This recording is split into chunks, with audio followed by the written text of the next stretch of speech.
Іуда Іскаріот – шлях зради та Божий план.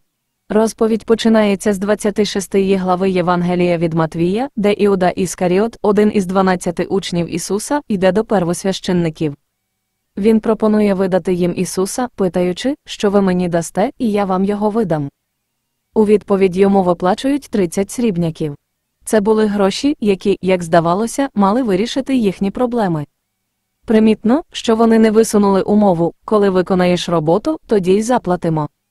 Ні, вони відразу віддали гроші, ніби хотіли сказати: ось, бери все.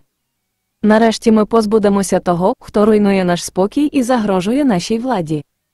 Ця подія була кульмінацією їхніх політично-релігійних амбіцій. Вони поневолили народ, і той їм підкорявся. Для них Ісус був загрозою, адже його вчення могло зруйнувати їхнє панування. Зраджуючи його, вони прагнули зберегти свою владу та позиції. Таємна вечеря та передвістя зради. У 17-му вірші описується приготування до Пасхи. Ісус, як і велів, готується до вечірньої трапези зі своїми учнями. Настає вечір, і вони сідають за стіл. Під час трапези Ісус виголошує слова, що приголомшують усіх: хто опустить зі мною руку в миску, той зрадить мене. І відразу після цього додає: Син людський іде, як написано про нього. Але горе тій людині, яка зрадить Сина людського. Краще було б тій людині не народитися.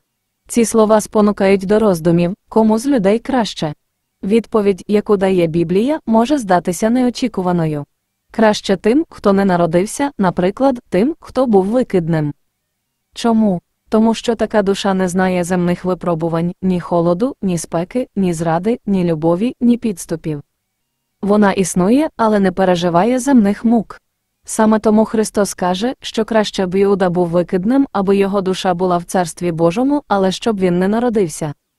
Адже серед усіх народжених від жінок він буде найгіршим. Його ім'я стане прозивним, символом зради: ти Іуда.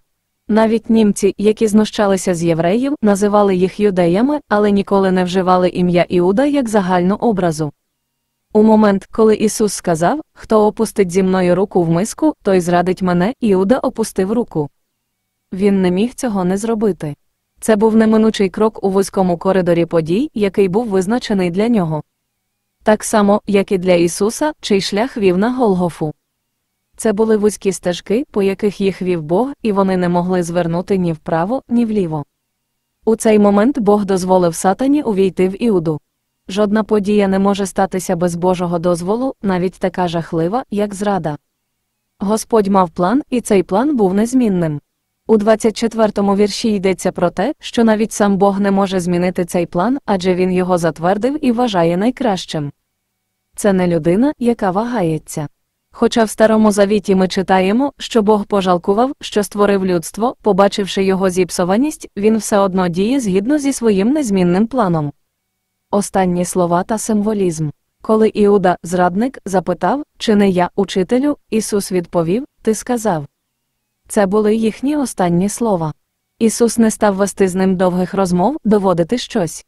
Він просто сказав: «Роби, що маєш робити, швидше». Це був кінець їхнього спілкування, і кожен пішов своїм шляхом. Після того, як Іуда відійшов убік, Ісус бере хліб, благословляє його, ламає і дає учням, кажучи: «Прийміть, споживайте, це тіло моє». Потім бере чашу, дякує, дає їм і говорить: «Пийте з неї всі, бо це кров моя нового завіту, яка за багатьох проливається на відпущення гріхів». Ці події символізують новий етап. Іуда, що не відповідає Божим критеріям, відсувається вбік, і наступає порожнеча. Після цього Ісус робить важливу заяву: «Кажу вам, що віднині не питиму від цього виноградного плоду до того дня, коли питиму його з вами новим у Царстві Отця». Цей 29-й вірш підтверджує, що Ісус більше не буде пити вина зі своїми учнями на землі. Проте, важливо зазначити, що він пив його вже без них, на хресті, коли йому подали губку, змочену кислим вином.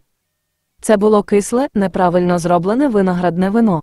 Цим він показує, що з учнями на землі він більше не буде споживати виноградний плід, але в Царстві Отця вони будуть пити його новим.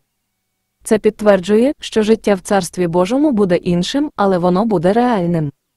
Святе Письмо говорить про відновлення світу. Світ, створений при Адамі та Єві, був прекрасний, але гріхопадіння його зіпсувало.